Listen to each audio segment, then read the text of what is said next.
he paints it in word form. He pictures it before us to see what it would look like if God's salvation was fully realized and extended. And so in doing that, he brings us to chapter 7 through 12, where we're introduced to the branch. We're introduced to the one that's called Emmanuel, to this child upon whom the government would rest. And again, closing in chapter 12 with another one of these portraits of what does salvation look like when God comes and fully rests. But from chapter 13 to chapter 35 in the book of Ezekiel, and in the book of Isaiah, and chapter 25 to chapter 32 in the book of Ezekiel, and then again we find that Jeremiah in chapter 46 to chapter 51, they deal with the nations round about them. And so before I read the passage, just a reminder that 1 Peter chapter 4 tells us judgment begins with the house of God. And if it begins with us first, what will be the outcome or the state, the condition of those who neglect so great a salvation? What will happen to those who have neglected it altogether? And so the first 12 chapters have been to Israel, primarily to Israel. Now we look at God's judgment against the nations. So this morning I'm going to read verses 1 to 22 of chapter 13. And the next time we will look in chapter 14 that I'm preaching. An oracle or burden concerning Babylon that Isaiah son of Amoz saw. Raise the banner on the barren hilltop and shout to them, beckon to them to enter the gates of the noble. I have commanded my holy ones. I have summoned the warriors to carry out my wrath to those who rejoice in my triumph. Listen, there's a noise in the mountains. It's like that of a great multitude. Listen, an uproar among the kingdoms, like the nations amassing themselves together. The Lord Almighty is mustering an army for war. And they will come from faraway lands and from the ends of the heavens. And the Lord and the weapons of his wrath to destroy the whole country. Well, for the day of the Lord is near, and it will come like destruction from the Almighty. Because of this, the hands they grow limp, and every man's heart has melted away, and terror seizes them, and pain and anguish have also gripped them. And they all writhe like that of a woman in labor, and they will look aghast at each other, and their faces aflame. See, the day of the Lord is coming, a cruel day with wrath and fierce anger, to make the land desolate and to destroy the sinners within it. The stars of the heaven and constellations will not show their light. The rising sun will be darkened, and the moon will not give its light. And I will punish the world for its evil, and the wicked for their sins. And I will put an end to the arrogance of the haughty, and I will make man scatter more scarce than pure gold, more rare than the gold of Ophir. Therefore I will make the heavens tremble, and the earth will shake from its place at the wrath of the Lord Almighty in the day of burning anger. Like the hunted gazelle, like sheep without a shepherd, each one will return to his own people. Each will flee to his native land. And whoever is captured will be thrust through, and all who are caught will fall by the sword. Their infants will be dashed to pieces before their eyes, and their houses will be looted, and their wives ravished. See, I will stir up against them the Medes, who do not care for silver and have no delight in gold. And their bows will strike down the young men, and they will have no mercy on the infants, nor will they look with compassion on the children. Babylon, the jewel of the kingdoms, the glory of the Babylonian pride, will be overthrown by God like Sodom and Gomorrah. And she will never be inhabited or lived in through all the generations. And no Arab will ever pitch his tent there. No shepherd will rest his flocks there. But desert creatures will lie there. Jackals will fill her houses. There will be owls at their will dwell. And there will be wild goats that will leap about, and hyenas will howl in their strongholds, and jackals in their luxurious palaces. Her time is at hand, and her days will not be prolonged. We look at this, and God has an issue with the Babylonians and with the Assyrians. But the reason he has an issue with them, well, obviously he gives descriptions because it's what we call the law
And the very things that he describes as going to come against Assyria, Babylon, is exactly the same thing that they did to the nations that they conquered. When they came in, there was no compassion. When they came in, they totally devastated everything. You ought to read sometime or another, and if you like to, I have copies of them. You ought to read the annuals of the Assyrians and Babylonians. Exactly what they did and how they saw themselves. Every time you read one of the kings, he says that he is the king of the world, that he is the king of the universe, and he defines himself as though he's God. And then his father was the same thing, the king of the universe, the most excellent of all the kings, whether it's Ashurbanipal or whether it's Sennacherib. All of them saw themselves in this exalted manner. So when he describes their king, it's the kingdom of their glorious kingdom that is above all, because that's how they saw themselves. And yet their fall would be just as far as it was high low. That being so exalted in their own mind and among the nations, that their fall would be complete and utter. So much so that even the Bedouin of the Arabian Peninsula would not even dare to go there. They would not want to be present, as though somehow or another the disaster that fell upon them would come upon themselves. And isn't that what Paul or what Jude wrote at the end of Jude? That we snatch them from the fire, even though we hate even the garment that stained with sin. That there's some sense in our mind that we think that even being connected with it or in contact with it, that we ourselves would bear part of that guilt. Well, let me ask you this question. When's the last time we felt guilty about anything? When's the last time that we slept through a night that we couldn't sleep because we were thinking about our responsibility before God? Yesterday, I left Port Arthur at 6 a.m. and I went to Houston. And I went on St. Jacinto Street over near the hospital district. And I went to a clinic. I stood outside the clinic. And there were about 20 other people that were standing outside the clinic. Most busy clinic in all of Texas. And on any given Saturday, 50 to 60 babies are aborted. And with signs begging people not to kill their baby. And deep from my own soul saying, I will adopt your baby. Don't do this. The irony is that none of the girls in their appearance and their face wanted to be there. Every one of them coming through the gate when we were appealing to them not to do this were bawling. They were crying. They didn't want to abort their baby. But the guy was driving them there. First of all, he told them how much he loved them. Isn't that what the guy tells you, ladies? Oh, I love you. I'm going to love you forever. Oh, you're number one. If you love me, then marry me. If you really love me, go tell my dad what you intend to do. And we'll get married, and we'll go on with life like it ought to be, right? But he doesn't want to pay for the girl. He doesn't love the girl, and he doesn't want the baby either. He don't want to pay anything. It's not a matter, we hear this, well, they just can't afford it. These are all impoverished. Don't give me that. I saw a $90,000 Porsche SUV come in and a guy dragging his girlfriend bawling because she didn't want to do it. Why? Because he didn't want to pay a dime to take care of that baby. And when the girls left, they all, just like if you watch on TV when a criminal's coming out of court and they put their coat over their head because they don't want anybody to see them. Every one of the girls that left there left that way. Is there a good reason that we take the name Babylon off of this and put United States? Is there even a small hint that our name ought to be there instead of the Medes or some other nation? Isn't there some small portion that we too? I did not sleep last night. And I've cried all morning. Because as much as you plead and you plead and you plead to go unheard, to watch a man drop his girlfriend off and go across the street to Subway so he could eat a sandwich. Do we need to see that our God is not happy with any of this? Do we need to see that our God is not happy with, and again, I can point over there, but what about my own heart? If I open my heart, and if somebody can see what's inside of my heart and my soul in my mind. Is it going to be any more pleasant than that? Are my thoughts such that they exalt God? Is my conversation such that those who hear me hear it seasoned with the gospel so as to know how they can be saved? Is my action such that people who watch me can say there's something different about that man, there's something different about his life, that there's something that draws, there's something holy about that?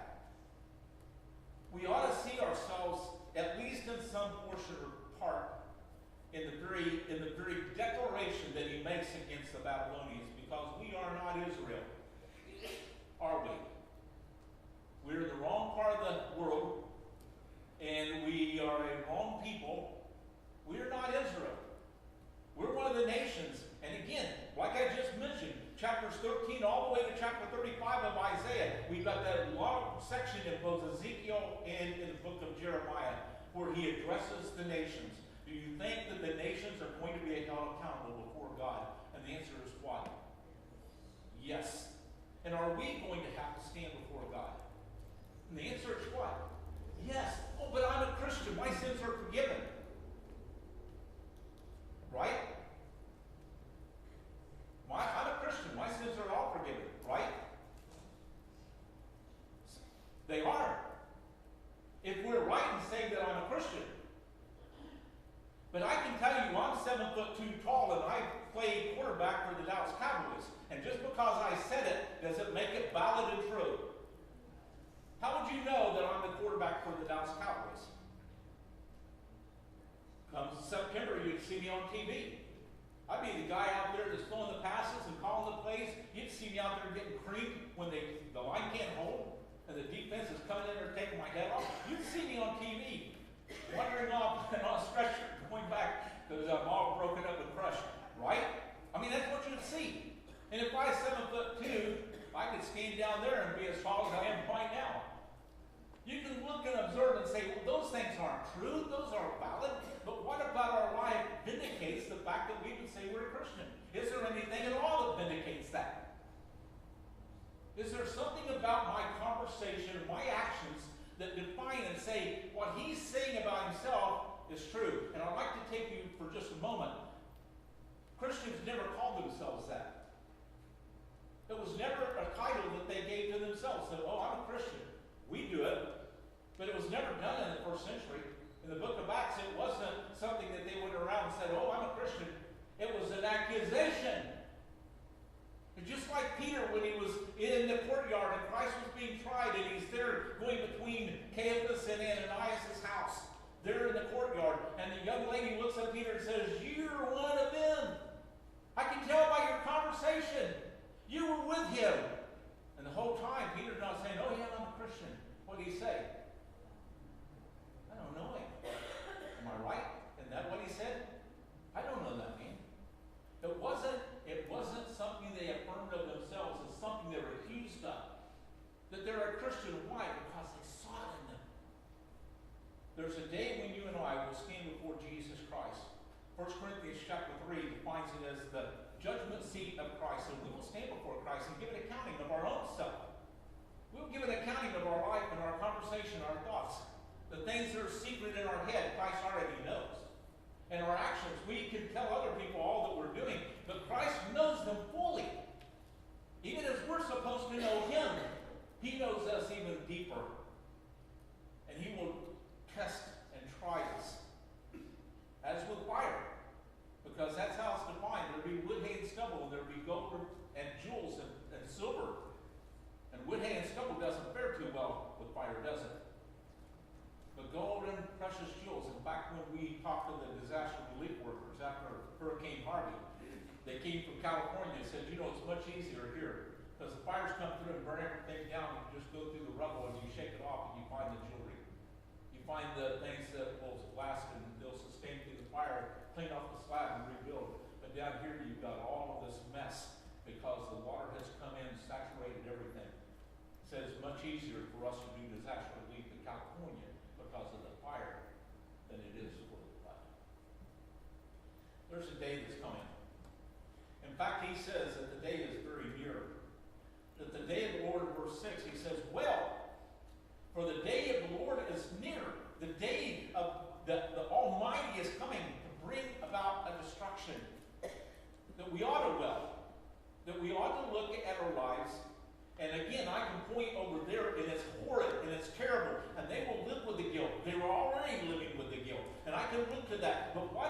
in my life that I will stand before God, and God's calling me to an accounting end. That He opposes me instead of being for me. That if I'm a blasphemer and I say, but bless the Lord, oh, I'm blessed, and yet I'm a blasphemer. How are those two things equal? How are those two things even fit together? There ought to be a wailing. We ought to feel troubled by sin in our life. We ought to repent from it. We ought to draw near to God. Why? Because that day is coming. It's coming for every one of us. And we will have to give an accounting. It's a day when He will try us by fire. I just did the winter Bible study for Calvary in Nederland, and it was in the book of Revelation. And when you look at chapter 1 at the picture of Christ, it says His eyes are like a flame of fire. That when He looks to us, we'll melt away. That the things that we have that are like the dross on the silver or on the gold, they will be burned away, and we will stand there naked before His eyes for Him to see everything. So let me ask you a question. If we were going to stand there then, what should we do now? If we're going to stand there then, and we are, I don't want you to be confused about that, as though it's hypothetical that may not come. It is coming, just like He says here. And that day did come for them, and everything that they had done to other nations, God did back to them. That it came back on them, exactly the way that they did it. So the question is, how do we stand before them? Silver and gold was a big commodity for them. Verse 12. He says, but men are going to be more rare than refined gold. And that man will be more rare than the gold of Ophir, the finest of gold. And he said, when judgment comes, they won't care about silver or gold, at verse 17. When he says that He will stir up against them the Medes, who don't regard or even take thought for silver, and they do not delight in gold. Well, if we're offering these things, well, here's what I've got. Here's what I want to give to you. The very things that they treasure are worthless then.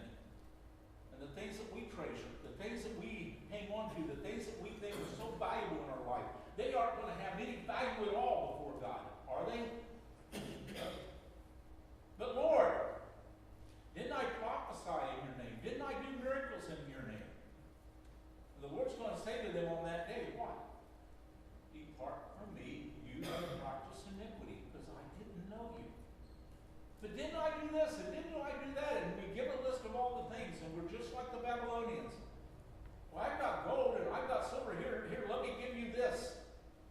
And instead, Matthew chapter 25 says that when the king comes in his glory and he sits down upon his throne in judgment, they'll separate men and women as a shepherd separates the sheep from the goat.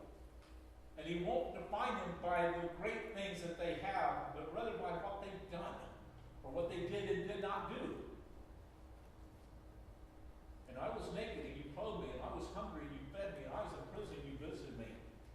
Well, Lord, when did I do those things? As much as you did it to the least of these, you've done it unto me. And I was naked and you didn't clothe me, and I was hungry and you didn't feed me. I was in prison and you didn't come. Well, Lord, when did we not do that? And the fact that you didn't do it to the least of these, you didn't do it to me either. He will tell them to depart. And they will go away into everlasting punishment, prepared for the devil and his angels. But these will go into the everlasting rest of the Father. There's a day that's coming that will separate men, that will separate us. And it's a day that all of us will know, because it's going to come with a great tumult sound. Verse 4, there's going to be the sound of a great mass upon the mountains. It's going to be as though there's this multitude of people that's gathering. It's going to be like an uproar of all the kingdoms gathering together, of the nations gathering themselves together. It's going to be a noisy place as the Lord musters His multitude, His host, for battle. He's coming for war. He's coming for holy war against sin. What's He going to do when He comes? What exactly is He going to get rid of? Verse 11, and I will bring punishment upon all of the world for, and He uses three of the bad words that are used in Hebrew in the Old Testament. And the first one He uses raw. The raw is the very iniquity, the very sin that comes from the garden. When there was a tree, the knowledge of good and evil, it's the raw that comes from that. I'll punish the world for the bad things that they have done, for that wrong, for that wickedness, that evil. And the second one is against those who are the transgressors. Those who have, by their actions, have disregarded everything that God has commanded and everything that God has decreed that should be done. But wait a second, they're not Israel. They didn't have the law. The law of God's written upon the heart of man. The law of God's been written upon all of our heart. It's not far away that we have to go and say, well, who's going to bring it to us? It's not so deep that we've got to have someone bring it. But it's in our mouth and it's in our heart. We find the prophets say it, and Paul says it in the book of Romans. It's near to us. And so there's not going to be this excuse, well, I didn't know. How can I be held accountable for something I didn't know? Because our actions have transgressed everything that's right. A mother's supposed to do what with her baby? Nurture her, cuddle her, love her, nurture him, cuddle him, love him, protect him. What's a father supposed to do? He's supposed to provide for his family and guard his family and be the defender of his family and love his family. Provide for them in all ways, and spiritually especially. So when we transgress that, when we violate that, we may not have done what those young couples did yesterday, but some of us have done that in the way that we raised our family. We've just kicked it off to somebody else, and we've not taken regard that it is our responsibility as a father, it's our responsibility as a mother, that we're to be the primary trainers in this. We're to love and cherish and teach, and we're to guide, and we're to speak with our children when we rise up and when we go to bed and all throughout the day, and to tell them and teach them about the Lord. It's our responsibility. And when we transgress that, then it is for us to repent of it and come back. And against those who have transgressed, those who are wicked, in their, and that last word means iniquity, but iniquity is from the root to be vapor. What happens in the morning when you wake up and there's this dense, thick fog? Can you go out like you do fireflies and catch it and put them in a jar and keep them for the day? Go out there and I'm going to get me some fog this morning. And I get me a bunch of jars, I'm screwing it up. And by the afternoon, I'm going to look at the fog again, right? What do you have in the jar if you do that? You don't have anything, do you? And that's what iniquity is. It's something you put your hope in, something you put your trust in, something you adore, but when you look at it, it's empty. It provides nothing. It gives you nothing. There's no satisfaction, there's no delight, there's nothing. It offers you nothing. And yet we desire it. It's like we read in Psalm 24. Psalm 24, where he tells us that they have turned away from iniquity, that which is empty. I think some translations translated idol, but an idol is that empty thing. There's nothing there. It promises nothing, but it destroys those who desire it, delight in it, and adhere to it. God's coming. He's coming with anger. Now, I know we don't like those terms. None of us do. But again, look at verse 13. He gives us the second of the reasons. He says, for this reason, heaven is going to tremble, and the earth's going to shake from its place. It's going to be obvious. It's going to be cosmic in its sense that things are going to shatter, and things are going to shake, and the heavens are going to shake. We saw the shaking. We saw shaking not long ago with Hurricane Harvey, when it just seemed to rain and rain and rain and rain and rain, and it seems that it won't quit raining. To the last few years going deer hunting, I can't even get to my stand. It's sitting in 5 feet of water. Why? Because it just keeps raining, and everything's still saturated, and it just keeps flooding and flooding and flooding. The heaven's going to shake. The earth's going to shake too. Have you ever been someplace where the earth's shaking?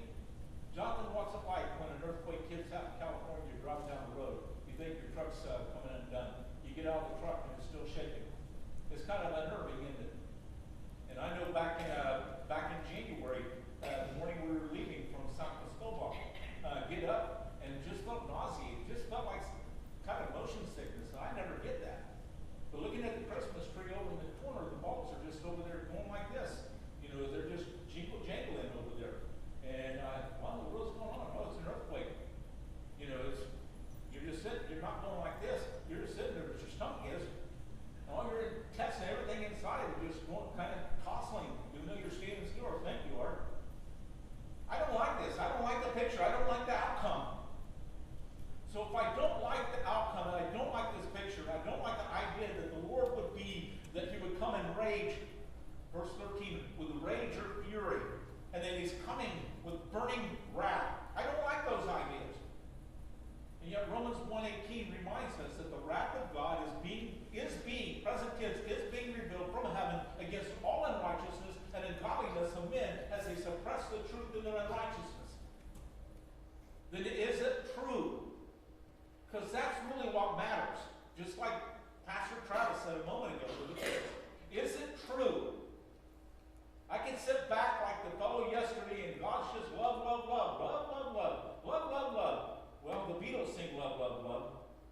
But it's never given in thrice repeated form in any place in the Bible, though he is love. But it does, in multiple places, tell us that he is holy. Holy. What? Holy. Not in one place, and in both Testaments. And it says it in Isaiah 6, and it tells us again in the book of Revelation. Our God is first and foremost what? Holy. He's holy in justice. He's holy in love. He's holy in mercy. He's holy in every attribute that he has. In everything he's holy. And when he comes in anger, he's holy in that rage. When he comes in burning wrath, he's holy in that, and he's right and just. And even James tells us that he's coming to judge the world. And if that's true, and again, I hold out to you that it is. If it is true, then the question for you and I is, then what sort of men must we be, and what must we be about? Because the very first word in verse 1 of chapter 13 is this, masa. And a masa is this burden. It's a burden that would be put upon a donkey to carry a load. For those of you who have read Pilgrim's Progress, it's the burden of guilt and sin that was carried by Pilgrim until he came to the foot of the cross and he saw Christ on the cross and it came tumbling off of his back. This is not a message that the prophet wanted to preach. But he had to see it first, because in verse 1 it says, the burden against Babylon, which Isaiah, the son of Amoz, saw. And think about it. When John got the revelation, did he hear it? First and foremost, to write what he saw and heard. What he saw. Who wants to see those things?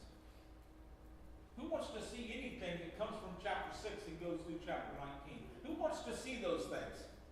Who wants to be present and see those things? Who wants to experience those things?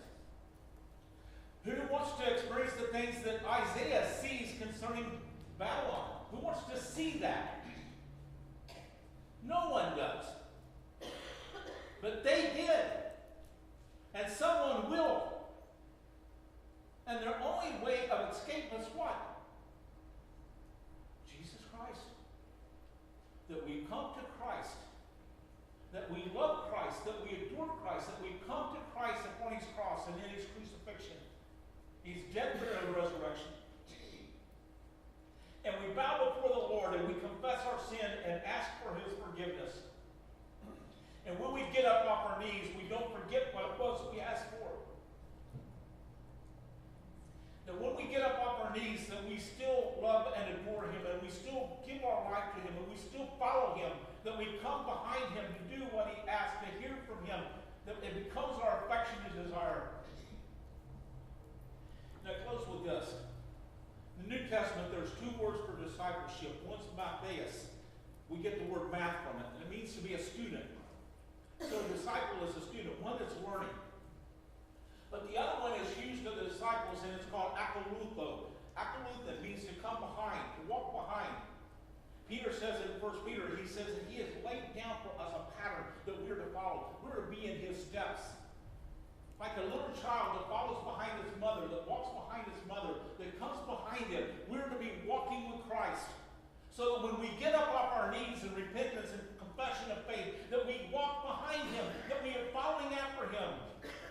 That we get up and we say in the morning, Lord, what do you want me to do today? Where do you want me to go? What do you want me to be? The Lord, today I want to walk with you. I want to walk with you at school. I want to walk with you at work. I want to walk with you in my home. I want to walk with you in my relationships, in my home, and in the neighborhood, in the community, wherever I'm at. God, I want to walk with you. I want Christ in my life. Not just for a check that says that, oh, I've got a ticket to heaven. You won't have one if that's all you want. You're going to be sadly disappointed, just like the guy that said, oh, but didn't I prophesy your name? Didn't I do all of this? If that's all you want, you didn't get anything. Because that's not the promise. The promise is eternal life and life now. I